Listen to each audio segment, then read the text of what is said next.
One more time, got me feeling so free. We're gonna celebrate and dance so free. What is the deal, beautiful people? My name is Ramon. Welcome back to the channel.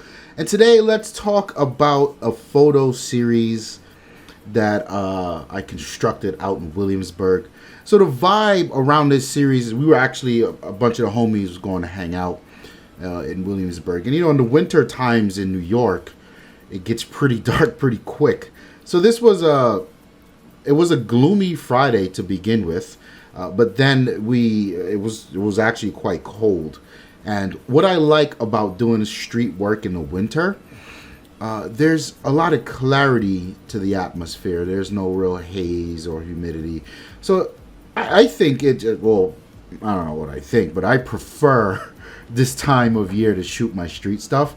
And yeah, it's not always the most glorious because it's cold as hell, but whatever. So Williamsburg, Brooklyn, or Brooklyn, Williamsburg, is quite the place to hang out in the finer months. And we're talking spring, summer, but it's still a dope place to be in the winter, all year round pretty much. The only difference is you don't really see as much people outside scampering, doing whatever people do outside in the nice weather.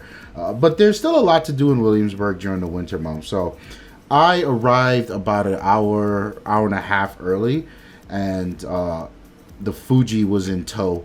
And I decided to just, you know, walk around a bit and try to capture some scenes.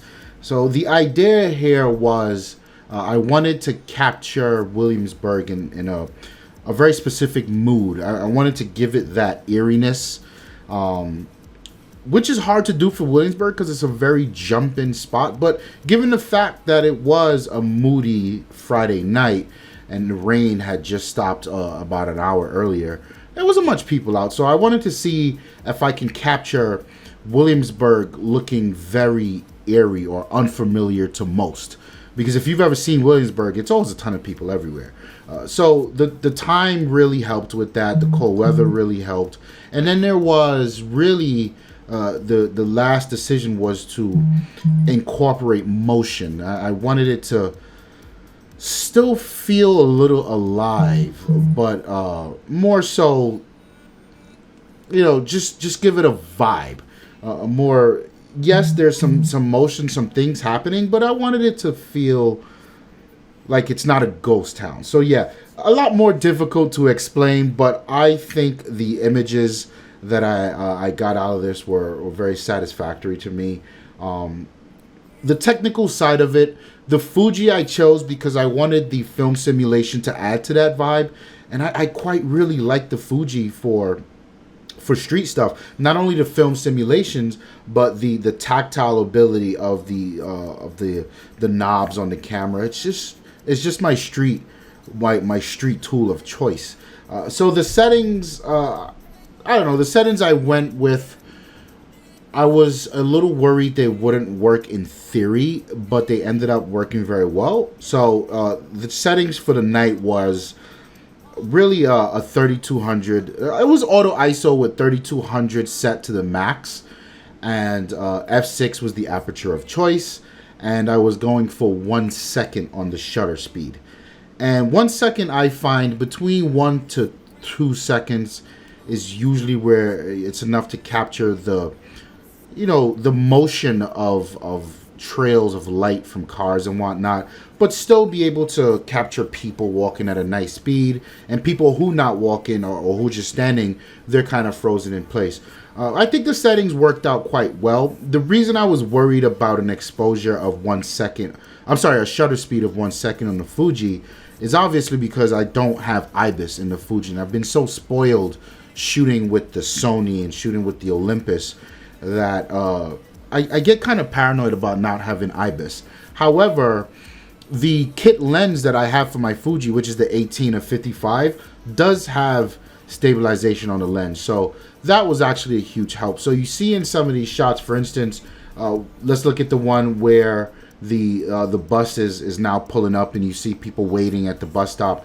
This shot was particularly difficult because I had to sort of, you'd see there's a wall off to the right, and I had to sort of use myself, despite the fact that the camera, the lens itself had stabilization. I find that it wasn't quite doing it for me, so I had to sort of steady myself further by leaning on the wall.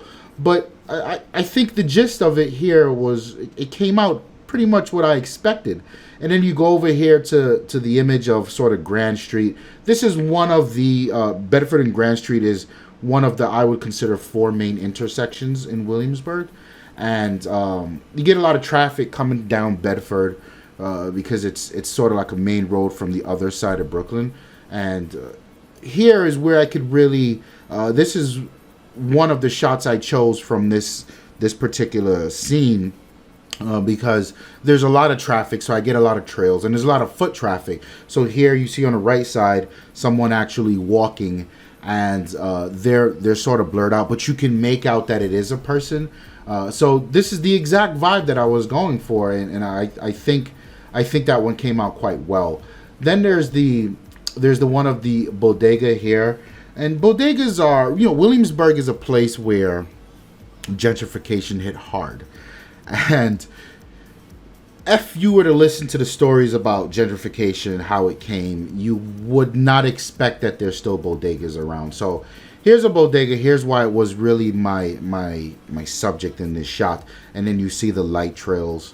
But I'd say this is a pretty Brooklyn scene right here. This is it's a pretty scene, but this is a fairly familiar scene in Brooklyn.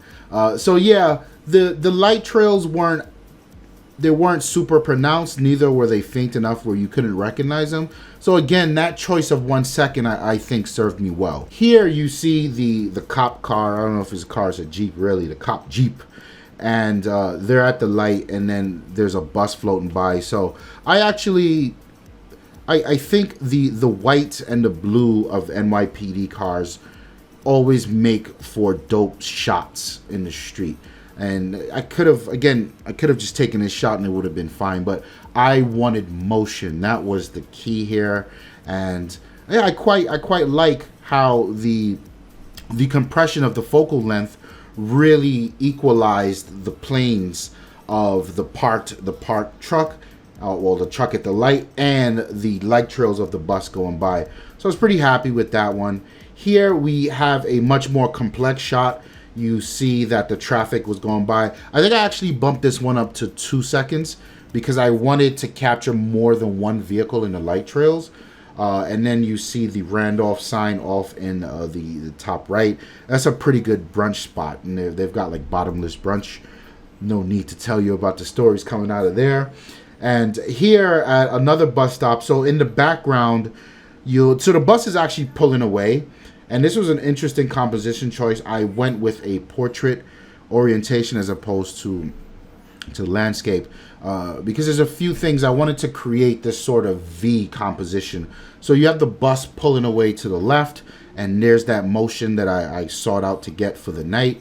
To the right, you see the folks who just got off the bus, and that 1 second is really proving to be the sweet spot because you can clearly see she's on her phone and whatever the person next to him, but there's still motion happening. And off to the back, that's actually the Williamsburg Bridge, very photogenic bridge. Yeah, but that's off to the back, and then even on top of that, there's a train in the background that's still moving in motion. If you were to see the scene in person, you would have noticed the train, but here it's a little less noticeable because the train was hauling ass, so it just looks like a streak of lights. But yeah, pretty happy with that shot as well. Here again, another bus stop. This is a different angle to the bus stop, the first bus shot that we saw.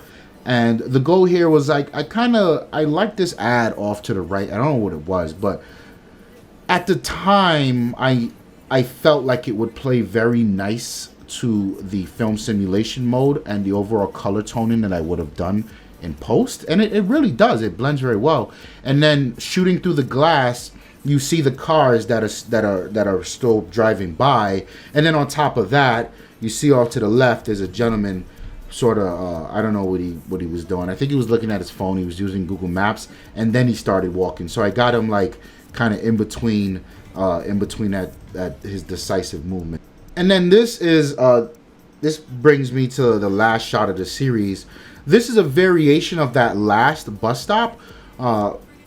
This was actually a happy accident. So what you see here is I was shooting in continuous low to get the best, to get the sharpest shot I could get. And this is something that I use, continuous low, continuous high.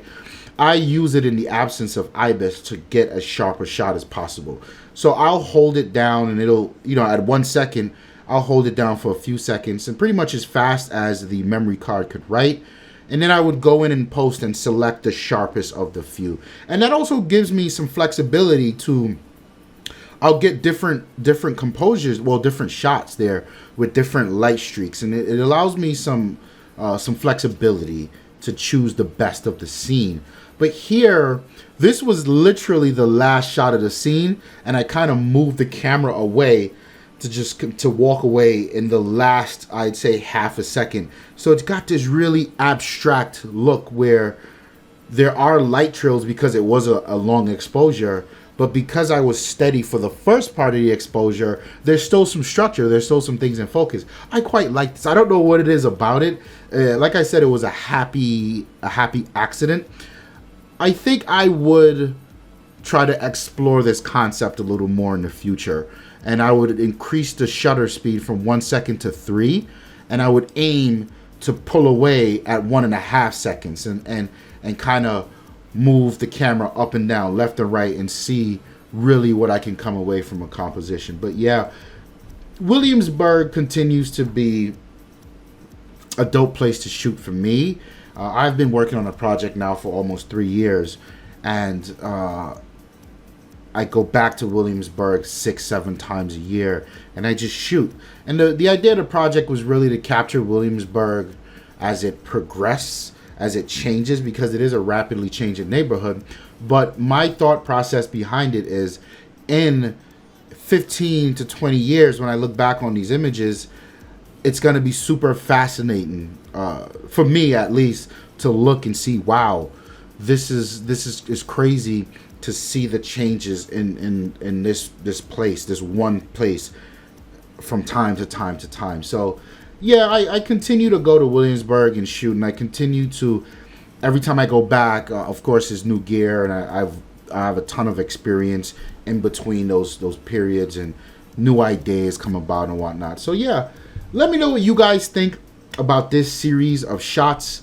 I'm always open to critique. I'm always open for suggestions, and I'm always curious to know what you guys think. Thank you for checking out the video. Hit the like button if you like it. If you dislike it, hit the dislike button. I don't know. If you feel like sticking around, hit that subscribe button. My name is Ramon, and I'm out of here. Peace. One more time, this got me feeling so free. We're gonna celebrate and dance so free.